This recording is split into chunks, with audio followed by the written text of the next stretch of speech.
Hello, Hanson. I'm gonna straight get into it. I'm very happy to be in Brisbane at the moment. I've got 2 shows happening with my friend Pasquale, which is called the Pippo Pasquale Show. Now, us are very proud because we sell out and no more ticket left, so we're very proud. No, I disagree with that comment. What I'm hearing back from some of my people is there's about 10 seats that we possibly have got a chance of picking up.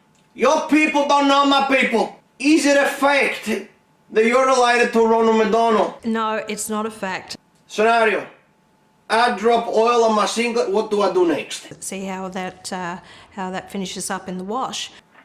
Do you realize the dress you're wearing looks like a type of cloth? Yes, I do. Do you have over 2 million freckles on your body? Yes, I do. Do the curtain match the drape? Yes. Yes. What would you like to say to fat people everywhere that are trying to lose weight?